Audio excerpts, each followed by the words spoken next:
all right? There are many stories that are being told about this evening, about what we're doing here, about this moment in our history. This week alone, I've heard, Charles Dickens' "'Twas the Night Before Christmas" and O. Henry's "The Gift of the Magi" and Stuart McLean's Christmas special. There's Elf with Will Ferrell, Jingle All the Way with Arnold Schwarzenegger. I mean, there's a lot, Rudolph the Red-Nosed Reindeer and Frosty the Snowman. There are lots of stories being told about this evening. The biggest story that we tell as a culture is about this kind of overweight white guy with a white beard, right, who wears a red suit and lives at the North Pole. And why it's always a white guy with a white beard, I don't know. But it is. He's a white guy with a white beard, and he lives up there, and he drives this carriage. He has this carriage that's driven by reindeer, and he goes all over the world giving presents. And that's what he lives for. That's the thing he lives for. That's what he exists for, is to give presents to all the children of the world. And to bring them and to create this moment of joy and wonder on Christmas morning. That's his total purpose. I mean, it's a phenomenal thing if you think about it. I mean, it's an amazing story that this is what happens. And it seems to resonate with all kinds of people because lots of people tell this story, whether they're religious or not, whether and even people from other religions apart from Christianity, they tell this story. The story may be true, it may be not true. That's open to debate, right? But whether you're a skeptic or not, you've got to realize that there is power in this story. This power, this story shapes us.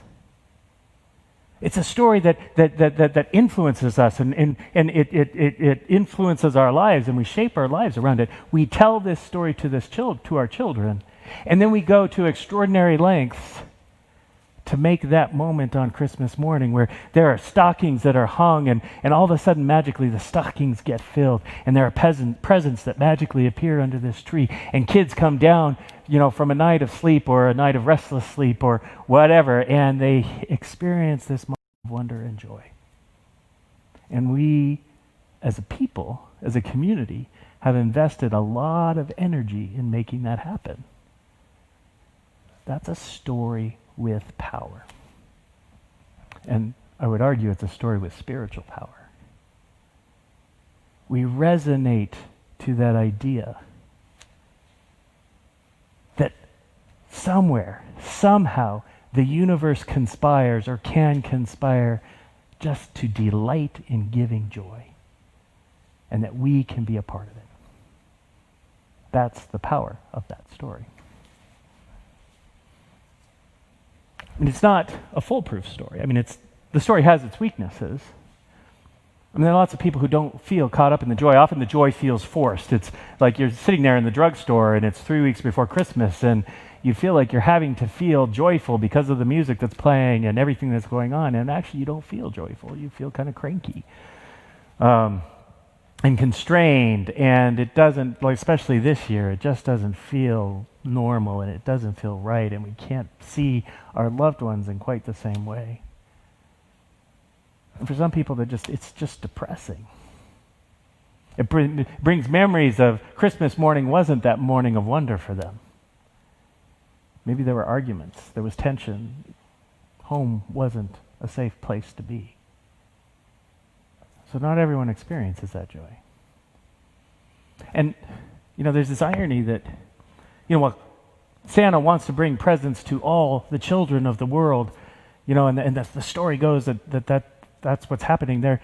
It does seem that, the children of rich parents tend to get more presents and more expensive presents than the children from families who have less means, right? And it raises this question, does Santa love the rich people more than... Why is Santa giving more presents to the rich kids and less presents to the poor kids? Why does Santa buy somebody a Lexus and somebody else a $25 gift card to Starbucks? I mean, people who are caught up in that spirit of joy often, will contribute to charities so that children who don't have as much means do have that experience of wonder. And that's a testimony to actually the kernel of truth in that story. That there is something that grabs our hearts about being able to give wonder, unexpected joy. That kernel of truth, I think, is based in the Santa story originates from a much older story, a much deeper story, a much more complex story. And obviously we know that this night, this day, we're telling the story of Jesus, but the story actually begins even before Jesus. The story is older than Jesus. The story begins when God says, let there be, and there is, and God says that it is good, and God delights, like the divine delights in the beauty and goodness of creation. That's how the story begins. That there is something good about this world, and it is the character of God to delight and want to give beauty and joy. And something happens. God gives freedom, and people want to be gods for themselves, and they want to control things for themselves, and humans start accumulating power, and some people develop oppressive political systems that dominate and control other people, and there are wars where people battle out their hatreds and their hostilities, and they end up killing each other. And there is trauma, and there is neglect, and there is hurt, and our hearts that are created for love end up feeling pain and suffering. And the story, the deeper story, acknowledges that. Our Isaiah reading today says the people who walked in darkness. And there's this recognition that often it does feel dark, that there are oppressors in this world who do oppress, that there are wars. But our Isaiah reading says the people who walked in darkness have seen a great light. And the rod of the oppressor, it will be broken. And the boots and the bloody clothes of the warriors will be burned in a fire. And there will be one who will come, who will have the right authority. And we shall call him Wonderful, Counselor, Prince of Peace, Almighty God, Everlasting Father. Right? There's this longing already. And this sense that somehow God will break in and make things right, that God will break in and restore things. That's part of the story. That's what Isaiah is longing for. You know, there's other prophet Malachi, the end of the Jewish prophecy, the end of the Jewish scriptures, the prophetic scriptures ends with this book of Malachi. And the very last verse of Malachi talks about Elijah and how Elijah will come. And then when Elijah comes, the great and terrible day of the Lord will come. And it'll be like earlier in the chapter, it talks about how this great and terrible day will be a refining fire. And who can stand it? For that fire will purify the sons of Levi. And the way the book ends, and the way the prophecy ends, is that on that great, terrible day of the Lord will turn the hearts of the fathers and the hearts of the parents to the children and the hearts of the children to the parents. It's not about retribution. It's not about punishment. It's not about making people suffer. It's actually the great and terrible day of the Lord is one in which there will be restoration, which there will be healing. And that's how the prophecy ends. And that happens hundreds of years before Jesus is even born. That's where this story begins. And so the story of this night, at least as Luke tells it, and we began it last week with Mary, who was just a young girl, perhaps 16 years old. Right? And all of a sudden, the messenger of God breaks into her life. Gabriel shows up, the angel shows up, and she is terrified. And Gabriel says, "Do not be afraid, for you have found favor with God, and blessed are you among women." And Mary says, "How can this be? How can this be? I'm just a virgin. I'm just a girl. I don't come from a rich family. I'm not famous.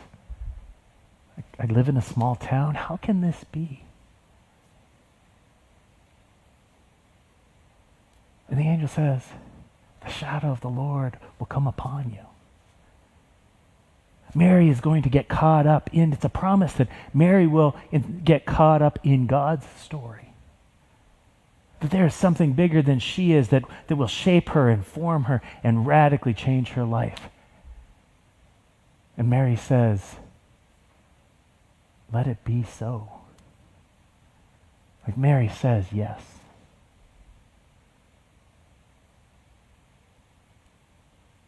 And so she and Joseph make their way to Bethlehem, and she is with child, and it is the time for her to give birth, and Mary is in agony and the pain of childbirth, right?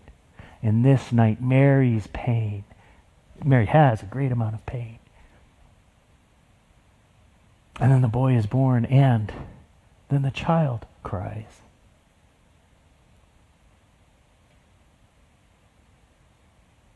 And they wrap him in these clothes and lay him in this feeding trough surrounded by cattle and sheep and goats, because there is no other place for them to stay. That's where they're at. And somehow the story goes that this is the moment where this is the great and terrible day of the Lord.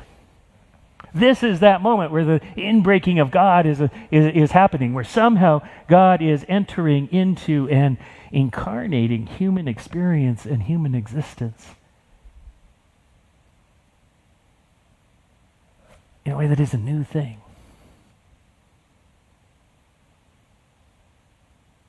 And all of a sudden, as the baby is lying there, there's these shepherds out in their flocks, keeping their flocks at night, right? They're working on Christmas Eve. These are just average guys working on Christmas Eve. And again, the inbreaking of the angel of God shows up, and they are terrified, and the angel says, do not be afraid, for I have good tidings, for unto you is born this day your salvation. Unto you is born this day the hope that you've been waiting for. And all of a sudden there's this heavenly host singing glory to God in the highest, and their hearts are lifted in praise.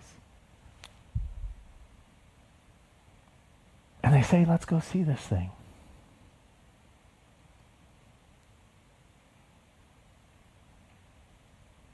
And these are just average guys that somehow the glory of God has kind of touched, that God somehow has chosen just these average people to do this great and terrible thing that God is doing.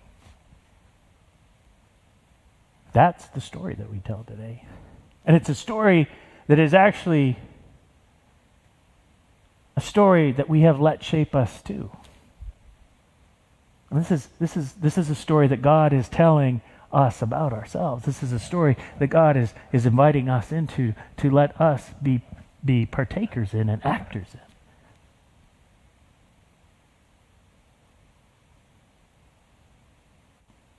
It's a story that has the power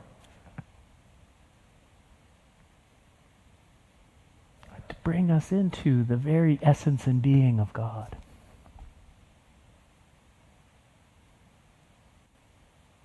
Amen.